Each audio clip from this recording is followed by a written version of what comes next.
안녕하세요. 삼유태입니다. 이렇게 또 두 번째 영상 올리게 되네요. 제가 이 영상, 두 번째 영상 만든 이유는 두 가지 이유 때문에 이렇게 올리게 된 것 같아요.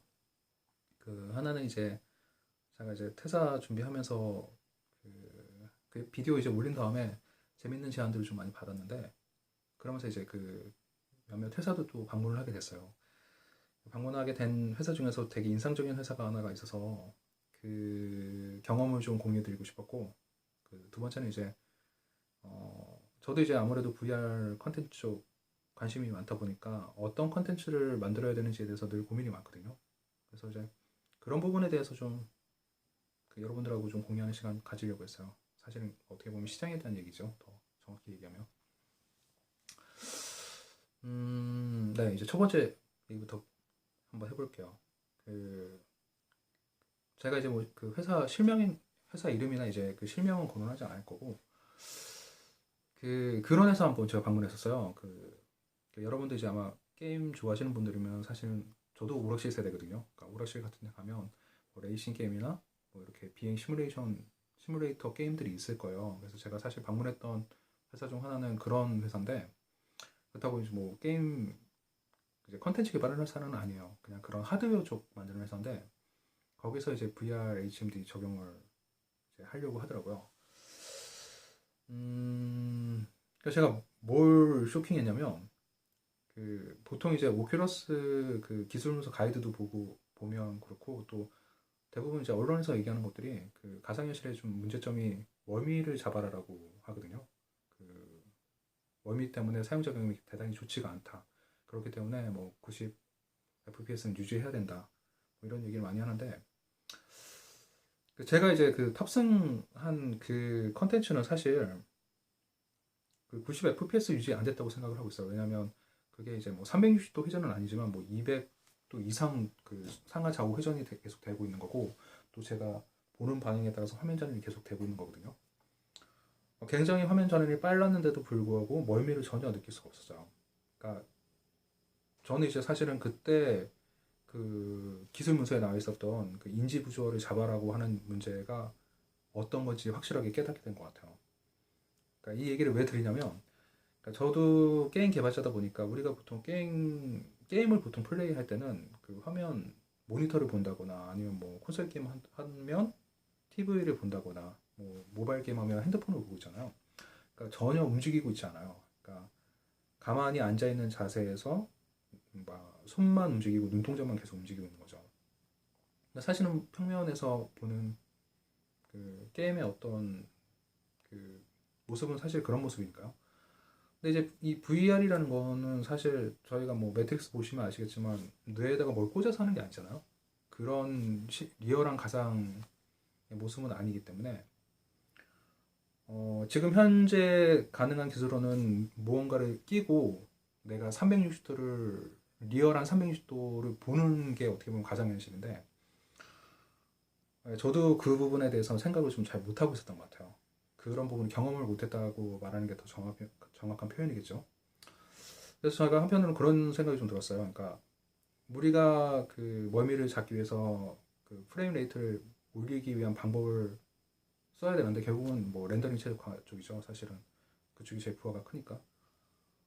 근데 어떻게 보면 우리가 그 방향성 자체를 잘못 잡은 거 아닌가라는 생각을 좀 하는 거예요. 그리고 그런 면에서 생각을 했을 때 그 오큘러스 VR이나 그 소니 PSVR보다는 HTC Vive가 오히려 더 그 멀미에 대한 부분을 극복하는데 더 좋은, 어떻게 보면 그 디바이스가 아닌가라는 생각도 좀 하긴 해요. 왜냐하면 뭐 오큘러스나 PSVR 같은 경우는 그뭐 정면이나 이런 쪽에서 이제 센서를 쏴서 계속 위치 추적을 하는데 그 범위도 제한돼 있고, 물론 그 범위 안에서는 굉장히 정확한 그 위치 추적이 가능하지만 결국은 이제 앉아서 하는 거잖아요. 네. 그런 그 태생적인 한계가 있는 거고. 근데 HTC 바이브 같은 경우는 뭐 제가 뭐 문서 보니까 4.6m 되는 그 렉트 공간 안에서 움직임이 다 추적이 된다고 했거든요. 결국 내가 이동하는 거를 다그 트래킹 된다는 얘기니까 왜 그렇게 큰 멀미가 느껴지지 않을 것 같아요. 그래서 제가 그 디바이스 그 이제 이 움직이는 디바이스를 탄 다음에 제가 그래픽 카드 뭐냐고 물어보니까 960이라고 하더라고요. 오큘러스 권장사인 970인 거 아시죠? 예. 네, 저는 이제 그런 경험을 하나 해서 이제 그 VR 쪽 컨텐츠 디자인은 그런 식으로 해야 되는 게 맞겠다는 좀 생각이 들었던 거예요. 뭐 그게 아니라면 사실 뭐 그 카메라 워킹대로 이렇게 쫓아가는 식으로 해서 계속 뭐 회전만 한다든지 뭐 그런 식으로 생각할 수 있는데 사실 그럼 재미는 없으니까요. 그래서 저도 그게 좀 늘 고민인 거고. 이제 두 번째는 그 시장에 대한 얘기를 할게요. 그러니까 어떤 분이 뭐 시장 얘기를 하셔서 시장이 없기 때문에 컨텐츠를 팔 수가 없다고 하는데 저는 사실 그 부분에서 좀 동의를 하지 않아서 그게 왜 그러냐면 그러니까 이런 얘기 좀 드리고 싶어요. 저희가 처음에 스마트폰이 나왔을 때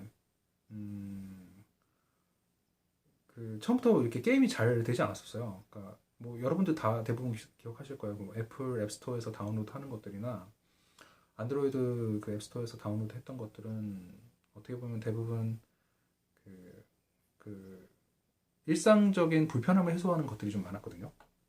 네. 뭐 가계부도 있었고 뭐 아무튼 그 제 생활에 어떤 불필요한 부분들을 해소하기 위한 다양한 앱들이 많았었고 유저들은 사실 그런 데서 매력을 느꼈기 때문에 그 앱 생태계가 굉장히 폭발적으로 그 활성화됐다고 생각을 하고 있어요. 그리고 그렇게 유저들이 모이다 보니까 결국은 그 게임 쪽도 그 유저풀을 기반으로 해서 성장할 수 있었다고 생각을 하는 거고요. 그러니까 제가 말씀드리고 싶은 건 뭐냐면 이 VR도 아직 지금 시장이 없어요. 결국은 제가 뭐 그 스마트폰 앱 생태계처럼 지금 보면 앱 생태계를 만들려고 하는 회사들 이미 가지고 있죠. 오큘러스도 지금 뭐 어쨌든 자체적인 앱 스토어가 있고 그리고 뭐 HTC 같은 경우는 그 스팀인가요? 그쪽이랑 그 연계해서 그쪽도 어쨌든 유저풀을 보유하고 있고요. 그리고 뭐 플레이스테이션은 뭐 말할 것도 없죠. 네. 굉장히 그 골수 팬들 많이 확보하고 있으니까요. 대중적인 그 콘솔 게임이고. 제가 이제 드리고 싶은 말씀은 그건 것 같아요. 없는 시장이기 때문에 그리고 그 없는 시장에서는 분명히 저는 VR 컨텐츠 시장이 열릴 거라고 생각하는데 빠르게 이렇게 유저를 모을 수 있는 그런 컨텐츠 분야가 있을 거라고 생각해요. 그리고 저는 게임은 좀 늦게 그런 것들이 열리지 않을까 좀 생각하는 거거든요.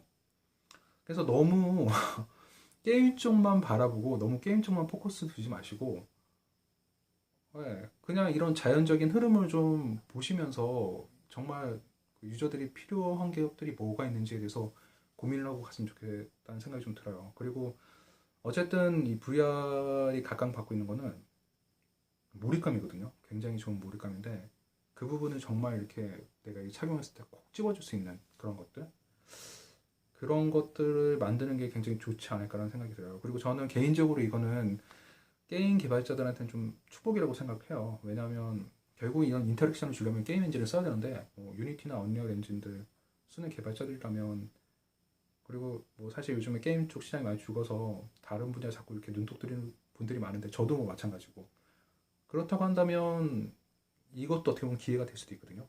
그래서 여러분들이 너무 게임 쪽만 고집하지 마시고요. 그리고 게임 만들었는데 팔 데가 없다고 VR 게임 팔 데가 없다고 고민하지 마시고 이게 VR은 저는 이제 게임을 위한 어떻게 보면 기술이 아니라고 생각을 하고 있어요. 그래서 그런 부분을 좀 많이 봐주셨으면 좋겠어요. 그래서 결국은 유저들이 필요한 것들이 있으면 하게 될 거고 그런 유저들이 모이면 결국 시장이 형성되는 거고 그렇게 되면 그 제가 이제 궁극적으로 꿈꾸는 게임 개발자들이 꿈꾸는 그런 고퀄리티 게임 시장도 열릴 거고 로우한 그 퀄리티의 게임 시장도 열릴 거고 그러니까 이런 거는 전부 다 이렇게 순차적으로 생길 거라고 생각을 하고 있거든요.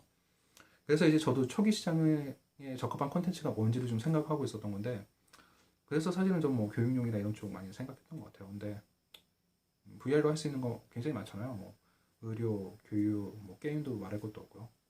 그 외에도 여러 분야에 사실은 일상생활에서 밀접한 것들을 좀 해소시킬 수 있는 것들이 있을 거라고 저는 생각하고 있어요. 그래서 물론 제가 생각하는 게 있는데 그거는 이제 제 아이디어라서 여러분들한테 공유할 수는 없지만 어쨌든 그런 부분들을 좀 고민하고 그 진입을 하셨으면 좋겠다는 생각을 해요.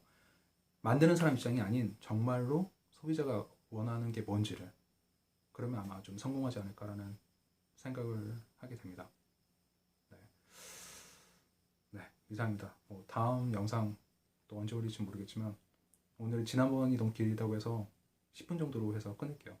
네, 감사합니다.